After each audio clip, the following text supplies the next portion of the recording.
ഞാൻ ജയശ്രീ DC ഗ്രൂപ്പിലെ അംഗമാണ്. ഞാൻ ഇന്നലെ ഉണ്ടാക്കാൻ പോണത് ഒരു മുട്ടക്കറിയാണ് കേട്ടോ. ചപ്പാത്തിക്കും പുട്ടിനും അപ്പത്തിനൊക്കെ പറ്റിയ മുട്ടക്കറിയാണ്. അതിനായിട്ട് സാധനങ്ങളാണ് 7 മുട്ട പുഴുങ്ങി കട്ട് ചെയ്തിട്ട് കുറച്ച് കുരുമുളക് പൊടി ഇട്ടതാണ്. പിന്നെ ഒരു 3 സവോള ചെറുതാക്കി അരിഞ്ഞത്, ഒരു 6 വെളുത്തുള്ളി ചെറിയ ഇഞ്ചി ചതച്ചത്, ഒരു പച്ചമുളക്, ഒരു മീഡിയം സൈസ് തക്കാളി 2 കട്ട് ചെയ്ത്, പിന്നെ ഒരു അരമുറി തേങ്ങയുടെ പാല് 3-ാം പാലാണിത്. ഇത് 2-ാം പാലും ഇത് 1-ാം പാലും. ഇനി നമുക്കിങ്ങനെ ഉണ്ടാക്കുന്നത് നോക്കാം. ഇതത് ഉള്ളി ചൂടായിട്ടുണ്ട്. ഇതിലേക്ക് നമുക്ക് കറിവേപ്പില ഇട്ടിട്ട് കടുവാക്കാം. കറിവേപ്പില മൂത്തതിന് ശേഷം നമുക്ക് സവോള ഇടാം. ഇത് നമ്മൾ അടുപ്പത്താണ് കേട്ടോ ഉണ്ടാക്കുന്നത്, ഗ്യാസിലല്ല. അപ്പോൾ വേഗം ആവും. നമുക്ക് കുറച്ച് ഇഞ്ചി വെളുത്തുള്ളി പേസ്റ്റും കൂടി ഇതിലേക്ക് ഇടാം. ഒന്ന് മൂക്കട്ടെ. ഒപ്പം കുറച്ച് ഉപ്പും കൂടി ഇടാം.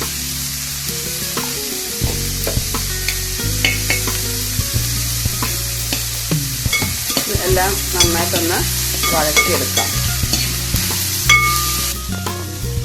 ഇനി ഇതിലേക്ക് ഒരു പച്ചമുളകും ആ തക്കാളിയും കൂടി നമുക്ക് ഇട്ട് കൊടുക്കാം. ഇത് നന്നായിട്ട് പറ്റുന്നുണ്ട് കേട്ടോ.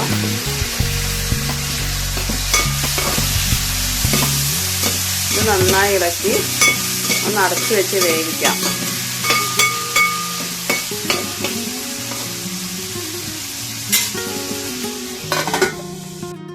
ഉള്ളിയും തക്കാളി നന്നായി മൂത്തിട്ടുണ്ട്. ഇനി നമുക്കിതിലേക്ക് പൊടികൾ ആഡ് ചെയ്യാം. അതിനായി 2 ചെറിയ സ്പൂൺ മുളക് പൊടി, കുറച്ച് മഞ്ഞൾപ്പൊടി, കുറച്ച് മല്ലിപ്പൊടി ഇത് നമുക്ക് ഇതിലേക്ക് ഇട്ട് കൊടുക്കാം.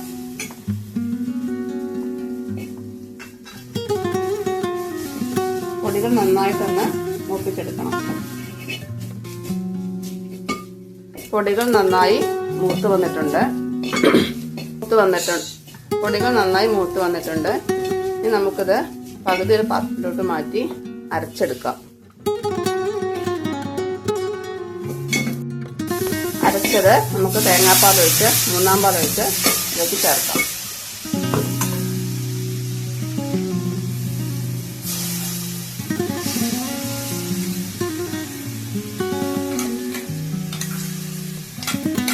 ഇങ്ങനെ അരച്ച് ചേർക്കുമ്പോൾ ഉള്ളിയും തക്കാളിയും എല്ലാം നന്നായി ഇതിലോട്ട് അലിഞ്ഞു ചേർന്നിട്ടുണ്ടാവും. കുറച്ച് പെരിഞ്ചീരകം കൂടി ഇട്ട് കൊടുക്കാം. ഇനി ഇതിലേക്ക് കുറച്ച് ഗരം മസാല ഇട്ട് കൊടുക്കാം. കൂടെ കുറച്ച് ചിക്കൻ മസാലയും. ഇത് നന്നായി തിളച്ച് കഴിയുമ്പോൾ 2-ാം പാൽ ഒഴിക്കാം. 2-ാം പാൽ ഒഴിക്കുകയാണ്.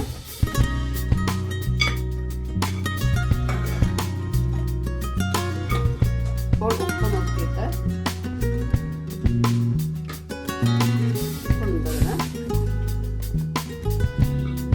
തിളച്ച് കഴിയട്ടെ. എന്നിട്ട് നമുക്ക് മുട്ടയും കൂടി ഇട്ട് കൊടുക്കാം. ഇനി മുട്ടയും കൂടി ഇതിലേക്ക് ഇട്ട് കൊടുക്കാം.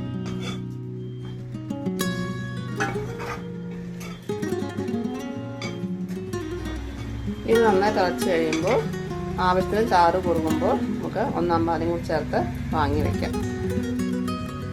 ഇനി ഇതിലേക്ക് 1-ാം പാലും കൂടി ഒഴിച്ചു കൊടുക്കാം.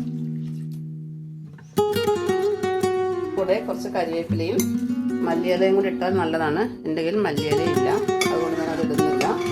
ഇനി ഇത് വാങ്ങി വെച്ച് നമുക്ക് സെർവ് ചെയ്യാം.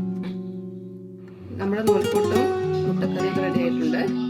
എല്ലാവരും ട്രൈ ചെയ്ത് നോക്കണം. മുട്ടക്കറി നല്ല ടേസ്റ്റാണ്. അപ്പത്തിനും ചപ്പാത്തിയും കൂടെ നല്ലതാണ് ഇത്. അപ്പോൾ ഞങ്ങളുടെ ചാനൽ എല്ലാവരും സബ്സ്ക്രൈബ് ചെയ്യണം, എല്ലാവരും ലൈക്ക് ചെയ്യണം. അടുത്തൊരു വീഡിയോ ആയിട്ട് കാണാം.